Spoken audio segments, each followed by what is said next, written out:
So here we have the story about Jesus casting out demons into the herd of pigs.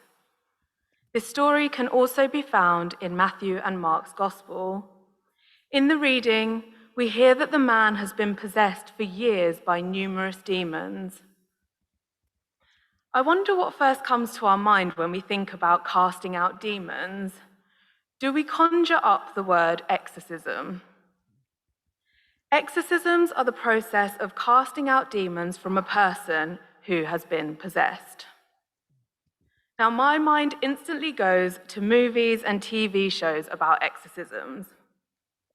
These are made to keep us on the edge of our seats, believing that demons have huge amounts of power. We see dramatic scenes of green vomit, head spinning, and priests fighting huge battles against demons. But when we delve further into the gospel reading, we are left seeing little similarities between the popular culture example of exorcisms and what Jesus does. Jesus' immense power as he casts the demon out of the man. This is after the demon has begged for Jesus' mercy. The demon knows who Jesus is. He says to him, "What do you want with me, Jesus, Son of the Most High God? I beg you, don't torture me." The demon is scared, knowing that God's power is much stronger, showing the power of God, which can lead us to have comfort that God can overcome and cast out evil almost with ease. The first task was for Jesus to find out the demon's name. In exorcisms, a demon loses some of its power when the exorcist learns its name. It can call the demon by name out of the body of the possessed. Here we see Jesus asking the demon's name, and within a short space of time, he has the name, Legion. Now, Legion is normally referred to as a group of Roman militants of around 3,000 to 6,000. So what do we take from this? Does it actually mean that the man is possessed with 3,000 to 6,000 evil spirits? It sounds pretty terrifying, right? Imagining what must have been going through his head. We hear that the man is hiding among the tombs. Demons tend to hide in desolate places seeking refuge. The man is living on the outskirts of society in the tombs. He was being chained up, but he would break his chains. The man is tortured. We hear of him roaming around at night, yelling and cutting himself with blunt stones. He is naked and alone. I wonder if any of us can find any of this relatable. Perhaps we have known tortured souls, perhaps people struggling with mental health, for example. People who cause damage to themselves because they need a release from the torment inside their own heads. I have found that the description of the man leads me to think of many people I have known who have suffered with mental health problems. So I wonder what we can take from this passage and how we can help and assist people struggling with their mental health. I wonder if we looked into the eyes of a person and asked them, what is the name of the thing that is destroying their spirit? I wonder what they might say. Might they say loneliness, fear, anxiety, pain, depression?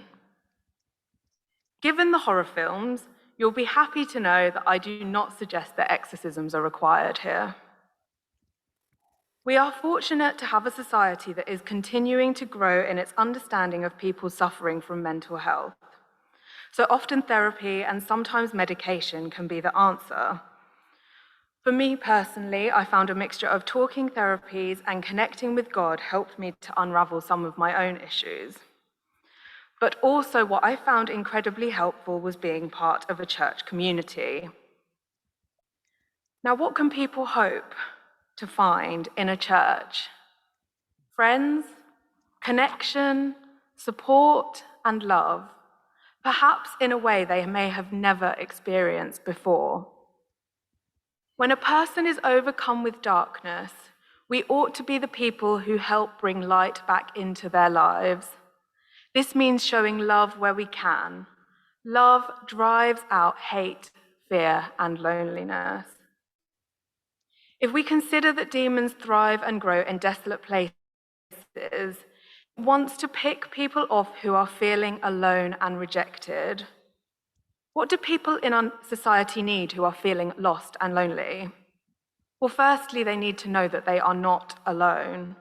That as a community, we want to accept the broken, the people who feel unlovable, and let them know that they are loved, seeing everyone as important and beloved children of God.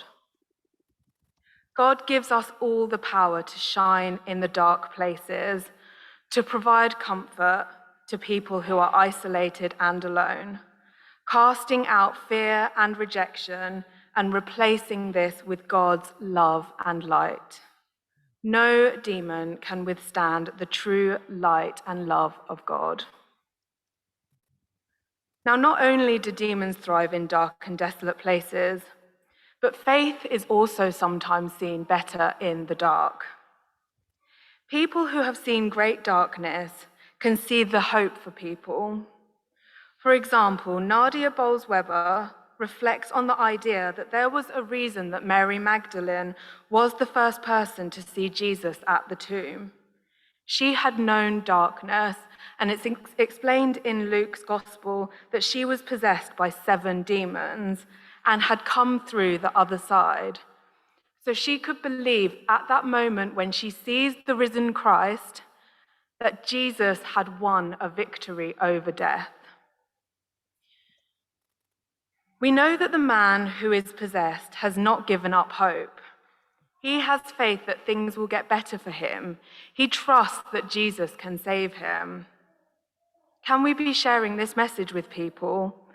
That even in the hopeless, there is still faith and hope for how things might be.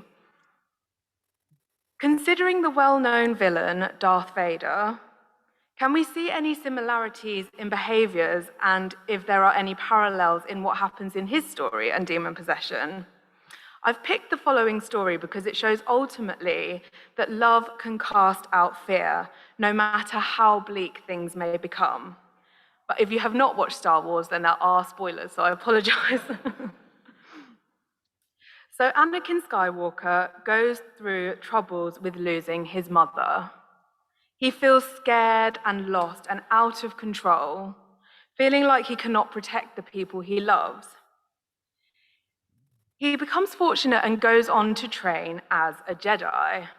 But due to certain circumstances within his training, his fear grows. His fear is then manipulated by a person of power, and he succumbs to evil and becomes Darth Vader. He is filled with fear, which leads to hate, and hate leads to evil. But we see his son, Luke Skywalker, come and love him, refusing to give up on him, having confidence that there is goodness in him. This ultimately brings light into the darkness of Darth Vader's world, and he ultimately gives up his own life to save his son. Another example of love winning over evil, to me a perfect example of what love can bring to a person. Love has the power to overcome darkness. Now, as it's Father's Day, this might seem like quite an odd choice of stories, but I do think it shows a challenging father and son relationship and how love is needed in these places, even when it can be challenging. And I also wonder if we are inviting God into these places. Now back to Jesus and the demon. Jesus casts out the demon into the swineherd. The man is released and free. The man wants to go with Jesus, but Jesus tells him, "Go out and tell the people what God has done for you." The man wants to be with Jesus. He has experienced the peace and power of Christ, and he does not want to be without it again. But although he does not go with Jesus, Jesus will always be with him, in his soul, keeping him safe and letting him know that he is loved. He does not need to do anything in return. Something we can keep in mind is that God is always with us and loves us. So can we put that love into action for people who maybe do not feel loved? What an exciting job the man now has to go out and do, to go and share his story with people he meets. How could he not want to share the gift of what God has given to him, saved him, left him knowing that he never has to face life alone, that he is loved? What a story to be able to share. I wonder if we can be encouraged by this and share what God is doing in our lives at this time. But even if we do not always feel confident to share our stories of God in our life, there are other ways that we can share the message. That is, loving, comforting, and healing people, casting out fear and loneliness. I hope as a church we can continue to be encouraged and inspired and nurture and watch people grow. Not long ago, when Bishop Joanne was here, she mentioned the saying that it takes a village to raise a child and a church to make a disciple.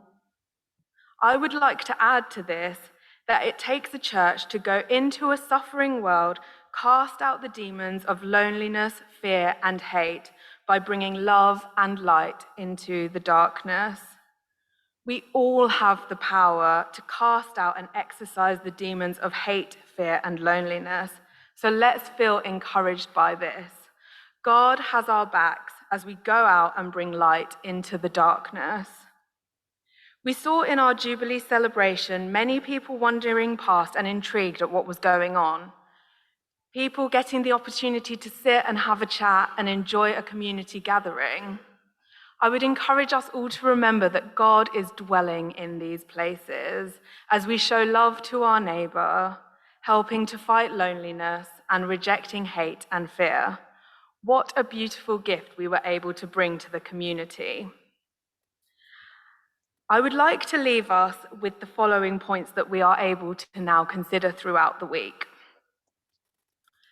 How are we going to continue to support people who are feeling broken, lonely, and rejected, playing our part in casting out fear, hate, and loneliness? And also, we are all called to bring light into the darkness. So how will we answer that call? Amen.